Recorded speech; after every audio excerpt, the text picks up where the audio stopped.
Moin! Ja, auf meinen Kanälen geht es ja normalerweise eher so ums Thema Urlaub, Tipps, Tricks, Inspirationen, wo ich so ein bisschen mein Wissen aus 25 Jahren Touristikbranche teile. Heute geht es mal um einen Freizeitpark, denn Freizeitparks liebe ich auch, habe viele besucht in der Welt und heute besuche ich die neuesten und größten Universal Studios in Beijing. Die neueste gilt zumindest bis 2025, denn dann eröffnet ein neuer Universal Studios Park in Orlando. Aber bis dahin ist das hier der neueste, gerade mal 3 Jahre alt. Und ihr seht schon hinter mir, die chinesischen Schriftzeichen deuten es an, ich bin ganz nah. Wenn ihr mehr über Freizeitparks, Themenparks und so Videos möchtet, dann empfehle ich euch andere tolle Menschen, die das hier auf YouTube wirklich richtig gut machen, wo ich sehr gerne die Videos schaue. Schreibe ich euch unten in die Caption ein paar Links. Aber heute dann ausnahmsweise mal mit mir, denn über Universal Studios Peking gibt es sehr wenig auf dem deutschen YouTube-Markt sozusagen zu sehen. Deswegen dachte ich, nehme ich euch heute mal mit. Ja, hier sind wir schon vor dem Vordereingang von den Universal Studios Peking. Und das ist ein großes Hotel, was hier schön als Kulisse dient.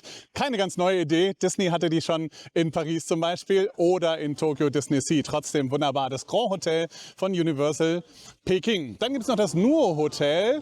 Beide fangen so bei 200 € pro Nacht an. Ein drittes Hotel und ein viertes ist in Planung. Ein weiterer Park ist hier sogar auch in Planung. Ein riesiges Gelände. Ich habe gestern den Fehler gemacht, das auf den chinesischen kleinen Leihfahrrädern mal zu umrunden. Hätte ich nicht tun sollen, es ist wirklich riesengroß. Ja, und hier im Parkeingang kann man keine Tickets kaufen, sondern die muss man vorher online kaufen. Es war für uns Deutsche nicht so einfach bisher, aber inzwischen ist das total simpel. Zum Beispiel über Klook, Get Your Guide, Expedia oder Trip.com kann man Tickets kaufen. Die sind oft sogar rabattiert. Und wenn ihr, ja, ich werde euch ein paar Links unten drunter stellen, was es gerade da so aktuell gibt an Möglichkeiten. Und mit dem Code Urlaubscoach bekommt ihr leider keine Rabatte, aber vielleicht wird das ja irgendwann mal.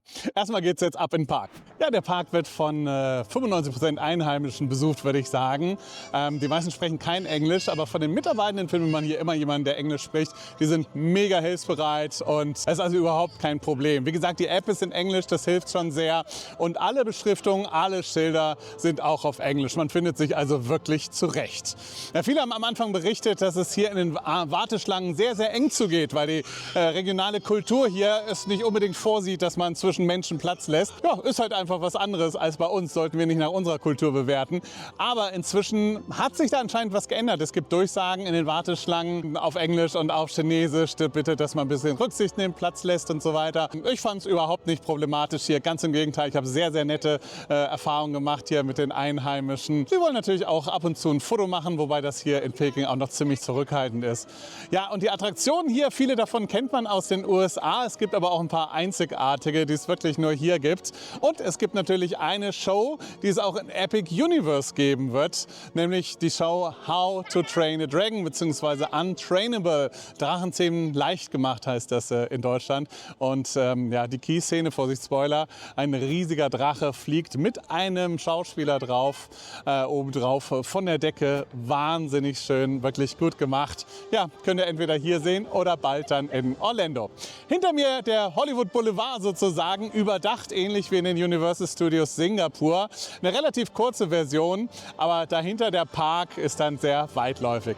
Ja, so jemand wie King Julian läuft hier dann auch öfter mal rum. Ziemlich viele Charakter gibt es hier, ziemlich viele Möglichkeiten, Fotos zu machen. Es gibt ja hier auch das größte Minionland mit ganz vielen Minions, die dort entweder als Walking Acts rumstehen oder als Figuren stehen.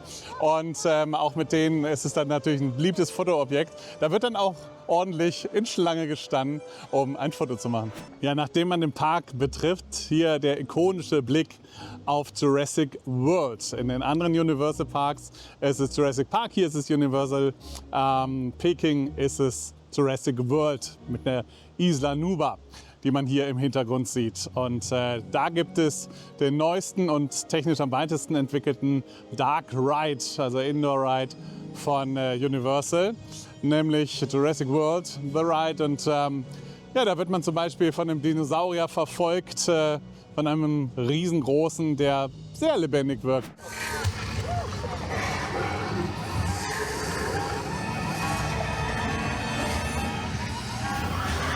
Von der Technik her ist es einfach sensationell. Einen anderen Ride gibt es da noch, den sieht man hier im Hintergrund. Der ist bekannt aus dem Europapark, ein Ride der Familie Mack. Tatsächlich hier aus Deutschland, also keine Kopie oder ähnliches.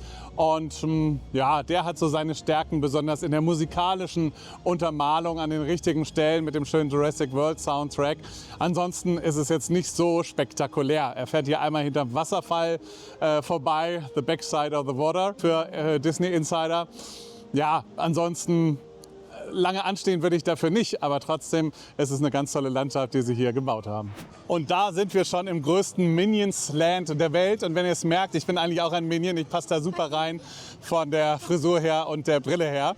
Ja, und dieses Minion-Land, das besteht aus mehreren Bereichen. Es gibt einerseits hier so einen riesigen Park, das Super Silly Fun Land. Das ist sogar ein Indoor-Park, der halt hier zu den Wetterbedingungen in Peking ganz gut passt. Aber es gibt auch einen riesigen Außenbereich mit dem Haus von Gru und natürlich Minions Mayhem, eine Attraktion, ein Flugsimulator, wo ihr auf die Größe von Minions geschrumpft werdet.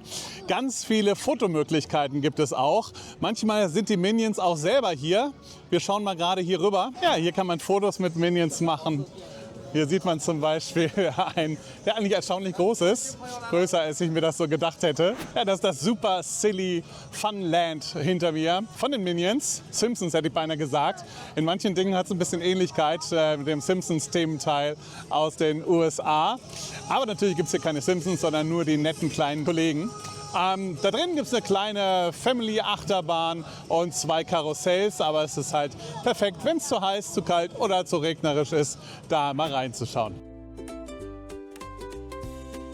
Ja, hier Gru's Haus bzw. Despicable Me, der Flugsimulator, wo, wie gesagt, auf die Größe eines Minions heruntergeschrumpft werdet. Auch wenn die Attraktion an sich, die Sprache in den Attraktionen nur Chinesisch ist, versteht man meistens sehr gut, worum es geht. Dahin das Illumination Theater. Illumination gehört ja zum gleichen Universum wie die Minions. Da ist die Show Sing on Tour. Ich würde sagen, eher was für die Fans des Films oder auf jeden Fall die Menschen, die den Film kennen und mögen.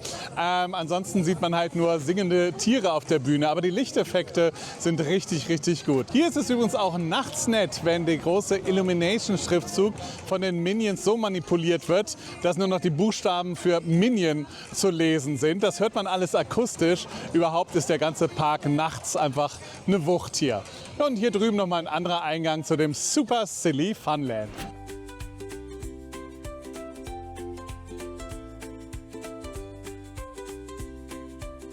Ja, jetzt sind wir in Jurassic World. Und hier ist natürlich das Highlight, das Jurassic World Adventure. Kein Boat Ride wie in den anderen Universal Studios, sondern eine völlig neue Art, beziehungsweise ein bisschen vergleichbar vielleicht mit Indiana Jones Adventure aus Disneyland, beziehungsweise dem Dinosaurier Ride in Orlando, der jetzt aber geschlossen wird. Also falls ihr den vermisst, dann einfach hier hingehen. Und das Jurassic World Adventure hier orientiert sich natürlich am Film Jurassic World an, ach Gott, lass mich nicht lügen, ist das der zweite oder der dritte? Ich glaube der zweite. Und das Gebäude, in das man hier reingeht, das ist genau danach nachempfunden. Das heißt, wenn ihr den Film vorher gesehen habt, ist es nochmal ein besonderer Ride. Und ihr habt dann hier nochmal das Gebäude von innen, das ist der Wartebereich.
Ja, was man da vorbeifahren sieht, das sind die Jurassic Flyers, das Fahrsystem von Mack aus Baden-Württemberg vom Europapark.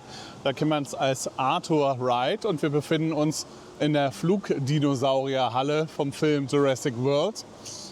Ja, der Ride, einige sagen, da fehlt irgendwie was, wenn man so an Thematisierung und schöne Dark Ride Parts und sowas denkt. Dem muss ich zustimmen. Allerdings der Reiz ist eher die Musik, die perfekt passende und auch die Ausblicke auf den gesamten Universal Studios Park. Hier oben ist noch ein Café, das ist immer irgendwie relativ leer, wurde mir gesagt. Also das ist eine gute Möglichkeit, falls man mal ein bisschen Ruhe haben will und hier in der Dschungelhalle gemütlich was verspeisen will.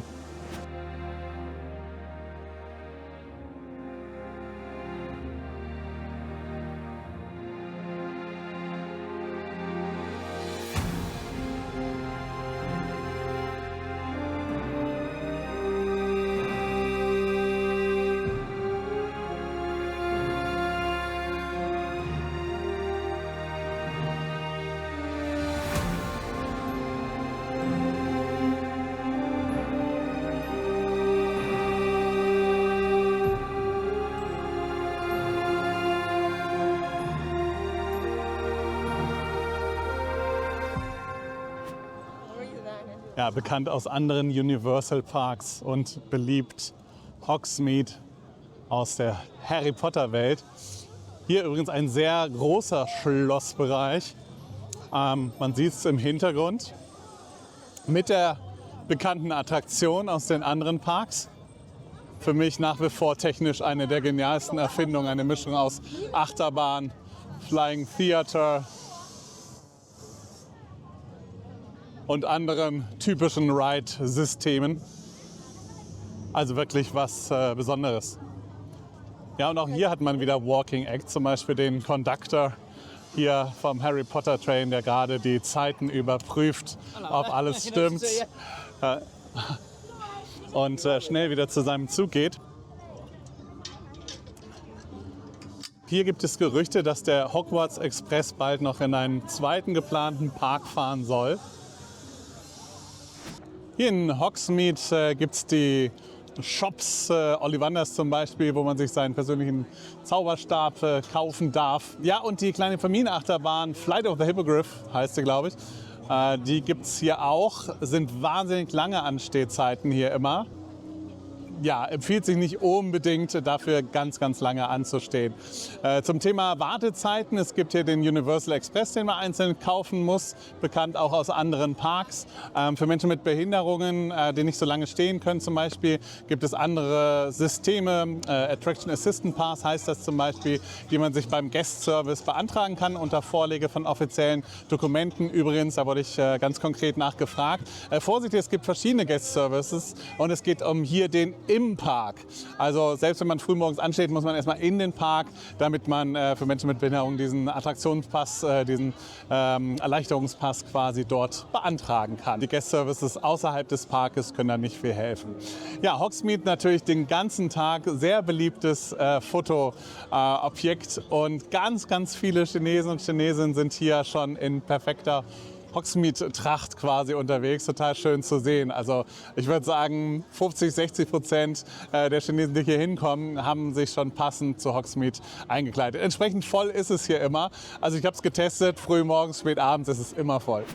Hinter Hogsmeade gibt es den Schwarzen See, wo man super Aufnahmen machen kann von dem ganzen Schloss. Hier gibt es auch die Nighttime-Show, eine Videomapping-Show. Unheimlich schön zu sehen. Die gibt es hier fast alle 20 Minuten, weil so viele Leute hier hinkommen, um die zu sehen. Empfiehlt sich auch wirklich.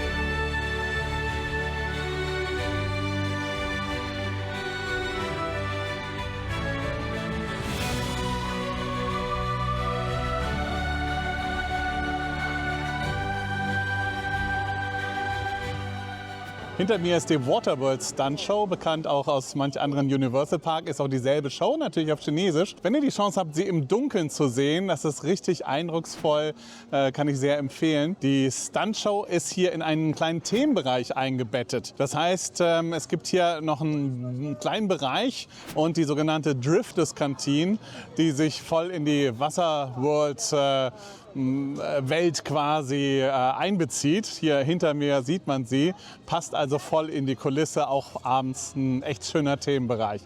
Der Waterworld-Themenbereich sitzt so ein bisschen zurückversetzt zwischen Hogsmeade und Hogswart und ja, dem kleinen Themenbereich. Nur so klein ist er gar nicht.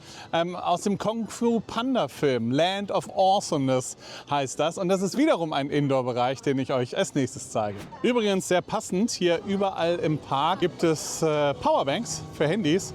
Und hier passenderweise als Tankstelle in dem Waterworld-Bereich. Ja, dann nähern wir uns dem Land of Awesomeness. Wenn man hier den Kung Fu Panda Film zeigt, ist sicherlich die Faszination auch noch ein bisschen höher.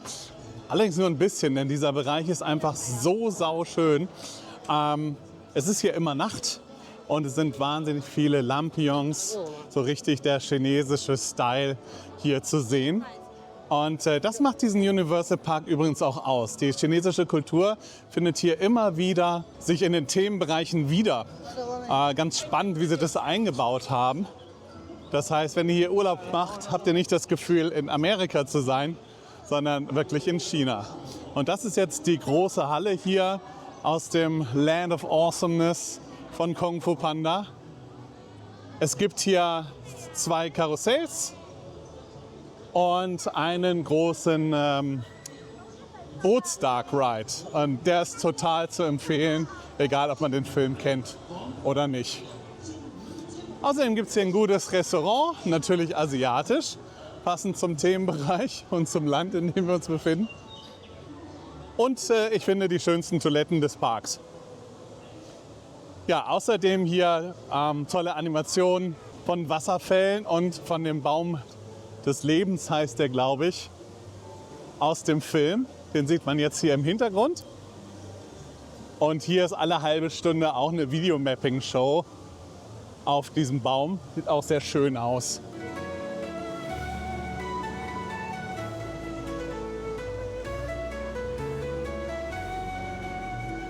Ja, manche sagen, das erinnert sehr an die IMG World in Dubai bzw. Abu Dhabi. Oh, da ist jetzt gerade der Bau.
Ja, also ihr seht, dieser Themenbereich hat eine ordentliche Tiefe, einen ordentlichen Reiz durch die Lampions.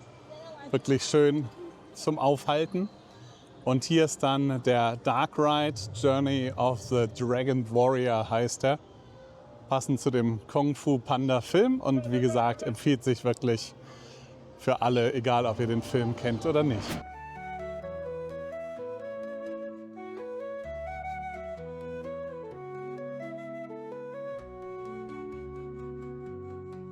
Das Gute an dem Kung Fu Panda Dark Ride ist, selbst an vollen Tagen ist es hier total leer. Also heute haben wir so einen mittelvollen, 5 Minuten Gestern war es richtig voll an einem Sonntag und es waren 10 Minuten Anstell. Also von daher lohnt es sich. Hat schöne digitale Effekte, der Dark Ride, und ist absolut empfehlenswert für die ganze Familie.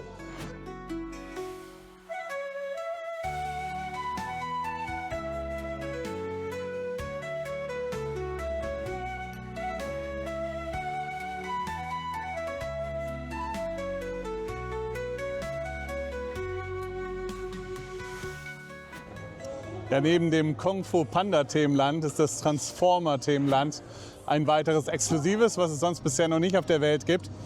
Ja, Transformers sind ja diese Autos, die sich verwandeln in lebendige Autos. Also ich habe keine Ahnung von Transformers. Von da, als ich irgendwie in der Übersicht gesehen habe, Decepticoaster, dachte ich, das wäre was aus Jurassic World. Decepticosaurus oder so. Egal, zeige ich euch gleich den Decepticoaster. Das Transformers Land hat die Transformers-Attraktion, die aus anderen Universal Studios schon bekannt ist, auch hier. Die ist durchaus sehens- und erlebenswert. Ansonsten dreht sich halt hier alles um die Maschinen und um den Kampf der lebendigen Autos gegen die Deceptoren oder irgendwie sowas. Sorry, kann ich euch nicht viel zu sagen, außer dass eins der Autos nebenberuflich DJ ist und hier hinter mir auflegt.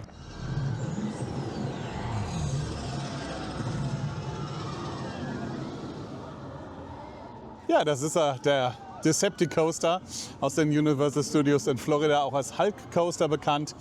Er ist der ähnliche Typ, oder der gleiche sogar.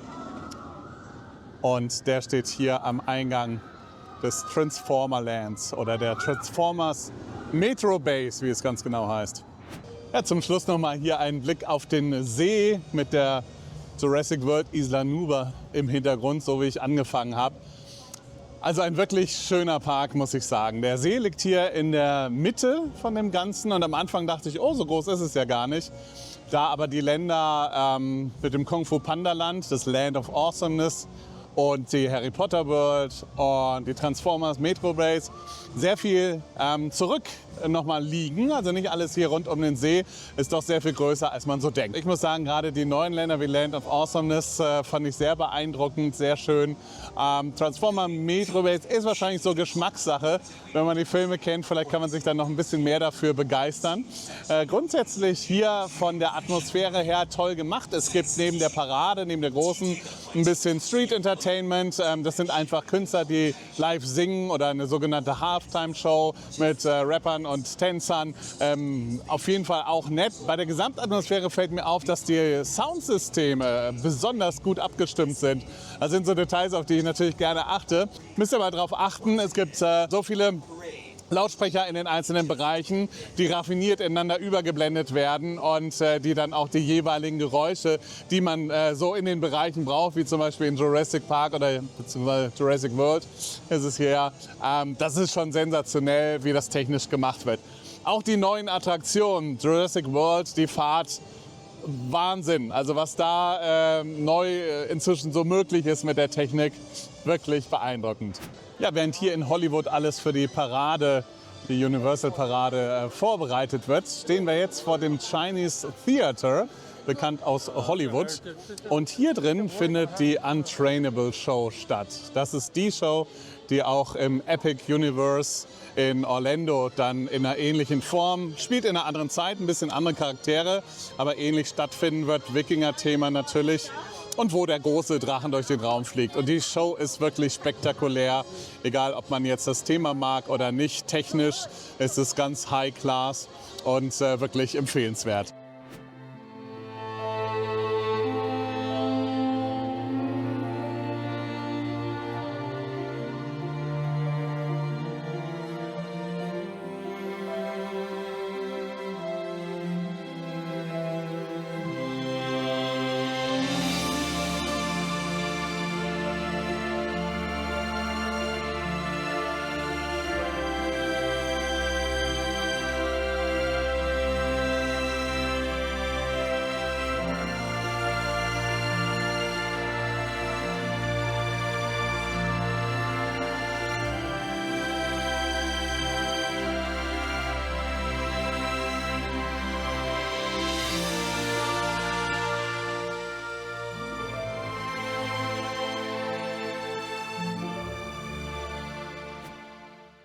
Pünktlich zur Parade haben sie sich hier versammelt, die Mitarbeiter vom Shop, und machen ihre eigene Parade. Und dann geht es nämlich auch los hier in Hollywood auf der Main Street mit Universal on Parade. Quasi nochmal alle Themen aus dem Park aufgegriffen werden. Richtig schöne Parade, und das Tolle ist, bei Regen kann man sie hier überdacht sehen, in der überdachten Main Street.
Ja, das war die Parade. Ich hoffe, könnt ihr euch ein paar Eindrücke geben. Also die Team-Mitarbeiterinnen und Mitarbeiter hier, die haben auf jeden Fall Bock bei der Parade. Ansonsten stehen sie manchmal im Park, wirken manchmal ein bisschen lustlos in der Ecke. Aber sobald man sie was fragt, sobald irgendwas ist, sind sie mega nett, mega hilfsbereit. Selbst wenn sie kein Englisch können, sie versuchen alles. Oder es ist alle paar Meter ist irgendwo jemand, der dann Englisch kann von den Mitarbeitern. Also das haben sie mega gut gelöst. Und ich habe mich hier echt wohl gefühlt. Sie sind nicht sofort auf englische Gäste eingestellt, auf englischsprachige. Aber halt, wie gesagt, mit der App ist das überhaupt kein Problem. Und das Schöne hier, finde ich, ist, dass es halt nicht einfach ein amerikanischer Park ist, sondern dass so viele kulturelle chinesische Einflüsse sind. Habt ihr auch bei der Parade gesehen. Dadurch, dass Kung Fu Panda, der Film, der hier in China total beliebt ist, unheimlich viel hier mit einspielt. Das macht was aus. Beim Essen ist es natürlich auch so. Es ist super, ich finde die Qualität sehr gut hier. Und alles, was asiatisch ist, ist auch sehr viel günstiger, als wenn ihr jetzt hier eine Pizza oder einen Burger esst. Von daher ist das eigentlich auch eine Empfehlung. Wenn man hier morgens ankommt, 9:30 Uhr hat der Park jetzt zum Beispiel zur Zeit aufgemacht. Sie öffnen dann immer eine Viertelstunde früher, 9:15 Uhr. Und wenn man hier in den Hotels schläft, in dem Grand Hotel oder dem Nuo Hotel, dann kommt man eine halbe Stunde oder Stunde früher rein. Am Anfang sind die Wartezeiten schon ziemlich hoch. Also insgesamt ist es hier so, dass in der ersten Tageshälfte die Wartezeiten höher sind als in der zweiten Tageshälfte. Von der App aus kann man das aber eigentlich ganz gut steuern, finde ich. Und ganz gut sich drauf einlassen. Ihr kommt ganz einfach hierher aus Peking, denn die Linie 1 und die Linie 7 der Metro, die haben hier eine Station direkt vor der Haustür sozusagen. Von dort aus lauft ihr durch den Universal City Walk und dann hier zum Park. Das sind mindestens 15 Minuten ohne die Sicherheitskontrollen. Also das heißt echt frühzeitig einplanen. Morgens schon vor Parkbeginn sind hier lange Schlangen. Der Park öffnet immer eine Viertelstunde früher, als eigentlich angegeben ist. Und circa eine Stunde nach Parköffnung ist es hier relativ leer am Eingang. Muss man sich also überlegen, was da sinnvoll ist. Tickets, hatte ich ja gesagt, könnt ihr inzwischen ganz gut über das Internet kaufen. Ist also nicht mehr so kompliziert und gibt auch viele englische Seiten, die das inzwischen machen. Wenn man hier dann mit dem Auto anreisen würde, beziehungsweise mit Taxi oder so, dann wird man auch vor dem Universal City Walk rausgelassen. Ist also die gleiche Entfernung. Ebenso, wenn ihr bei Hotel-Shuttlebusse nutzt. Hier gibt es ganz viel bei den Hotels hier in der Umgebung. Das funktioniert so, dass eine Verkäuferin oder ein Verkäufer im Bus sind, die noch Regencapes oder Ähnliches verticken, gleichzeitig aber noch sehr interessante Informationen zum Park geben.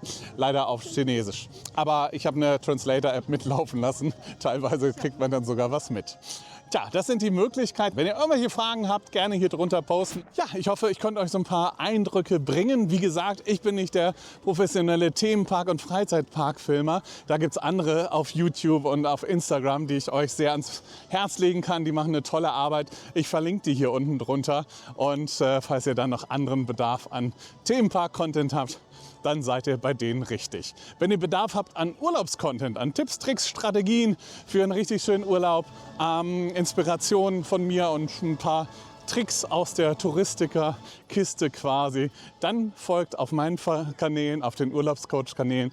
Da freue ich mich natürlich drüber. Und ihr wisst ja, wie das geht. Mit dem Abo, mit dem Klicken, mit dem Liken. Wisst ihr wahrscheinlich besser als ich. Macht es einfach und ich hoffe, es hat euch Spaß gemacht. Bis nächstes Mal. Tschüss.